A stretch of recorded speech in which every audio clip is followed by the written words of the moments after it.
Yop, salut à tous les amis, c'est Lord de MCOC. Je suis content de vous retrouver pour une nouvelle vidéo sur MCOC. Donc ça va être une vidéo test de ma nouvelle acquisition, à savoir Gamora en 7 étoiles que j'ai obtenu récemment dans le Crystal 7 que j'ai ouvert notamment sur mon Monster Opening. Voilà, donc comment dire que je suis très hypé par le perso. J'ai fait plusieurs tests avec, j'ai fait des combats en GA. De toute façon, vous verrez la GA numéro, enfin l'épisode 4, donc GA numéro 6, qui devrait sortir à la fin de la GA. Voilà, donc c'est juste ouf, badass, tout ce que vous voulez. Alors, je vais vous faire deux petites démos. Une petite démo avec synergie et une autre sans synergie. On va commencer avec sans synergie pour vous donner un ordre d'idée de ce qu'elle est capable de faire. Alors, elle est que 7 R1. Je tenais à féliciter tous ceux qui avaient drop Gamora et qui l'avaient up, notamment Jiuchi, qui a up sa Gamora 7R3. Franchement, GG à toi. Donc, j'espère que tu vas te régaler avec. C'est juste badass en fait. Et en plus, si vous avez les bons persos avec pour la rendre encore plus ouf au niveau des synergies, c'est juste le summum. Voilà. Alors Gamora pour le petit récap. Donc qu'est-ce qu'elle est capable de faire, qu'est-ce qu'elle n'est pas capable de faire. Donc déjà elle va gagner des buffs de furie. Donc elle va avoir pour pourcentage à chaque fois qu'elle va frapper de gagner des buffs de furie. Elle va gagner aussi des buffs de cruauté. Donc ils peuvent être stockés jusqu'à 25 chacun. Alors pour réinitialiser ces buffs de cruauté et de furie, avant qu'ils disparaissent, il faudra effectuer des attaques chargées. Donc à chaque fois que vous allez effectuer des attaques chargées, pardon, vous allez réinitialiser le compteur, le décompte des buffs de furie et de cruauté. Donc à chaque fois vous allez avoir le décompte qui va arriver à son terme. Vous allez perdre bien sûr les buffs de cruauté, de furie, bon pas tout d'un coup, mais au fur et à mesure. Sans PA va pouvoir mettre de gros dégâts de saignement. Sans P2 va pouvoir aussi infliger de gros debuffs de brise armure. Voilà, donc Essence P3 va vous permettre aussi de gagner un coup direct, d'infliger des dégènes ou des décharges. Donc elle va pouvoir, grâce à un coup direct, gérer les autoblocs, les évasions. À partir de 8 coups à son compteur de combo, elle va pouvoir aussi pouvoir gérer les manqués.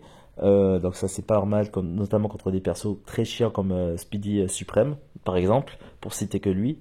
Qu'est-ce qu'elle peut faire aussi? Donc grâce à son épée déicide qui se recharge une fois qu'elle a été utilisée et qui a 100 secondes en temps de recharge, elle va pouvoir augmenter et décupler son multiplicateur de combo.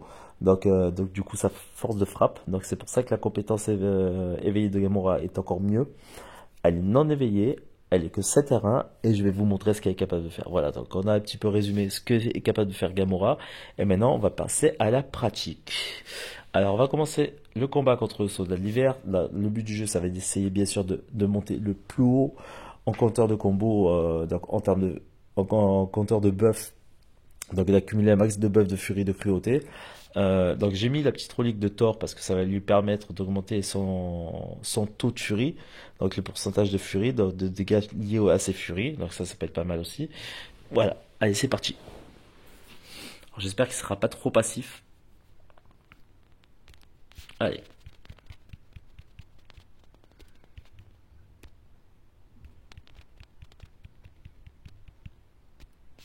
Ok, donc là on recharge.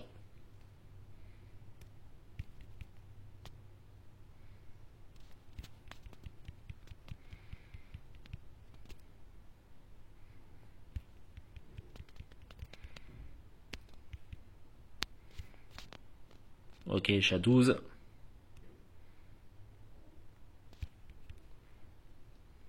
Regardez déjà.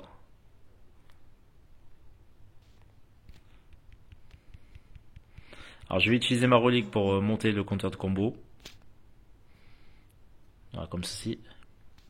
En plus j'ai le buff d'aptitude, ce qui va me permettre de, en gros, grosso modo, d'éclater encore plus ce compteur. Donc là, on recharge.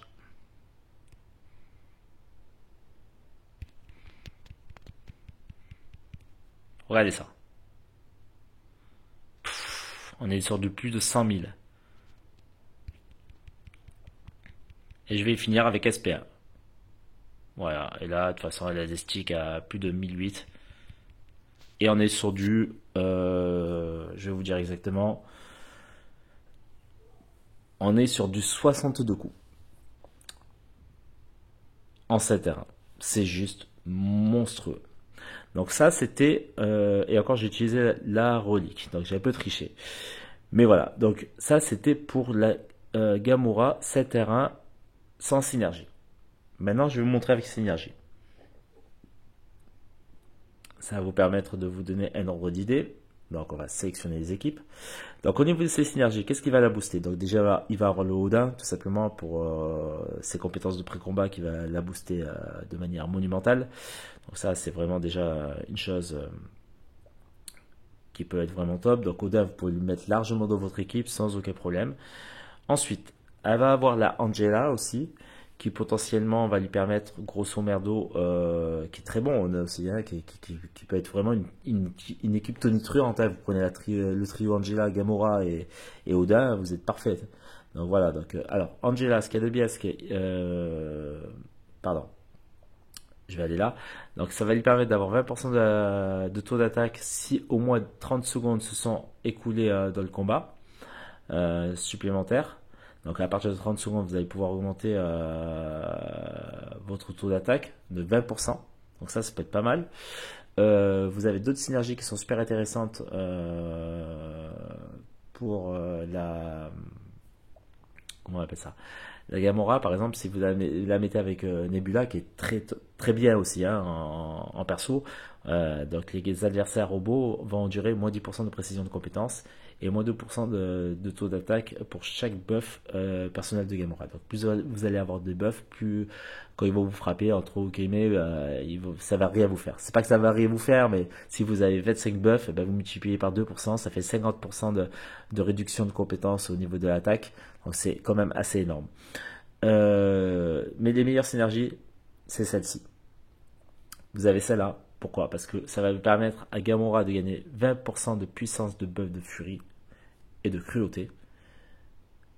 Et vous allez avoir celle-ci aussi. Pourquoi? Parce que si vous allez sur la synergie de Nova, ça va augmenter la puissance des buffs de furie de 15% de Nova, mais pas que. En effectuant une attaque bondissante, vous allez avoir 30% de chance de gagner un buff d'aptitude qui va augmenter de 15% la puissance des buffs de furie pendant 12 secondes. Donc si vous faites, je parle juste en termes de puissance, cette équipe-là, vous avez une équipe complète qui peut être assez chiante et qui va relativement booster Gamora.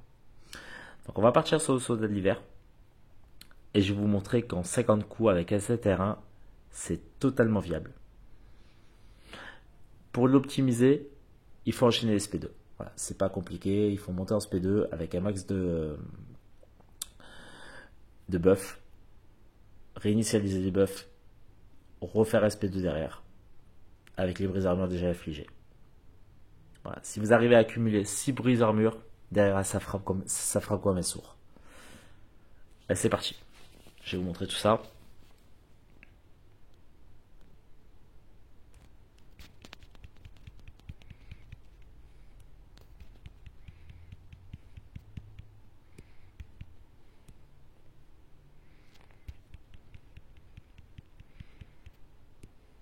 Ok, on réinitialise, c'est parfait ça.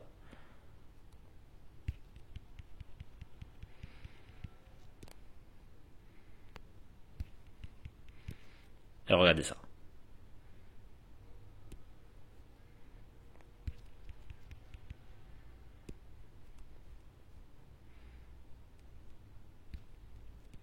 Voilà, il est un peu passif, hein, c'est vraiment dommage. Mais je vais essayer de remonter en SP2.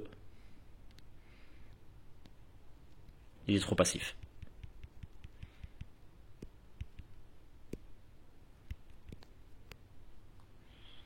Trop passif.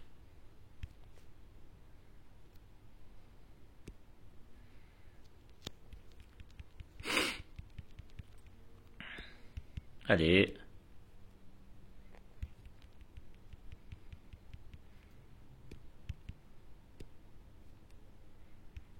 Allez.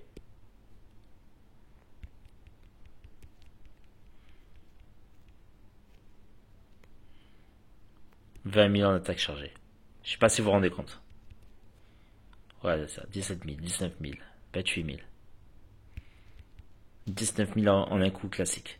Donc là, j'ai dû faire à peu près un combo de 69 coups, donc j'ai fait un peu plus, mais c'est normal, à un moment donné, j'ai perdu le compteur de combo.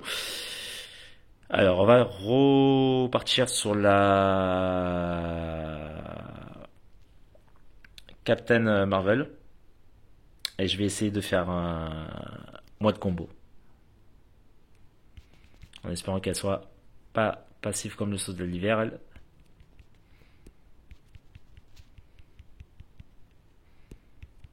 Allez, allez, ok. 10 000, 7 000, 8 000. Et ça monte. Ah putain. Je suis obligé de déclencher.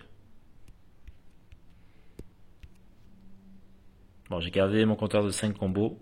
Enfin, de 5 furies, pardon. Je suis dégoûté.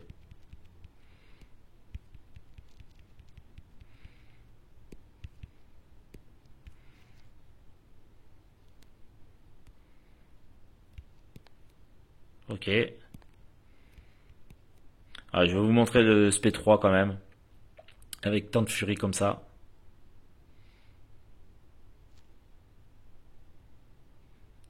Bon, ça fait un petit 57 000.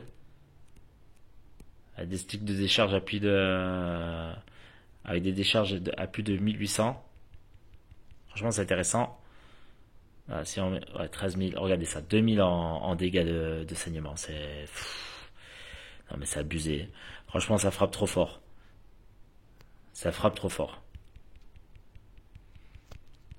Vous cumulez dégâts de saignement, dégâts de décharge, vos armures, vous la pétez en deux. Donc on est à 71 coups et encore je la joue mal. Et encore je la joue mal. Donc on va recommencer. On va recommencer parce que du coup je vais vous montrer impérativement vraiment euh, que vous avez la possibilité avec 7 R1 de faire 50 coups. Ça me tient vraiment à cœur. Donc j'ose même pas imaginer si vous optimisez bien la Gamora 7R3 à combien de coups vous tombez. J'ai vu Sunspot 7R3 défoncer le SDH en 23 coups. Donc pour vous dire. Hein. Allez c'est parti. Bien sûr il faut pas qu'il soit passif cet enfoiré. Tout est la question de savoir s'il va être passif ou pas.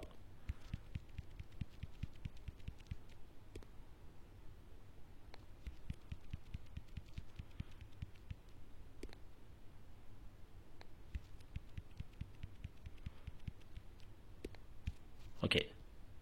Je suis à 10, 4.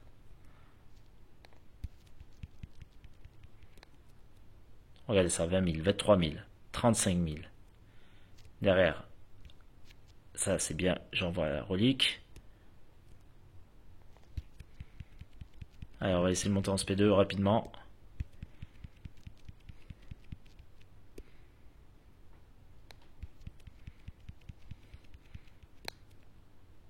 Pouf, oh là là, oh là là. Oh, oh, oh. 55 coups. 55 coups. Avec du 7R1.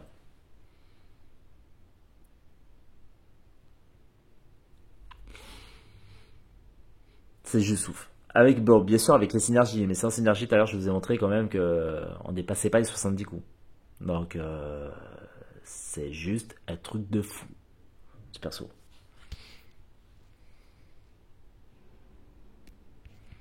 Allez, on va essayer de faire ça propre. Voilà, on réinitialise. Allez.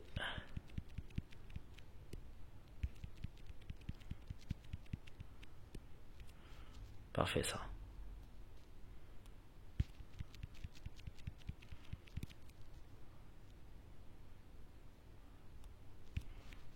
Oui, c'est bien ça, parfait.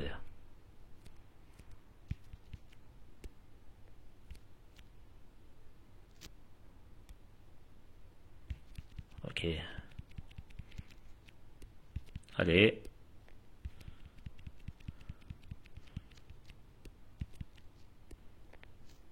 Allez.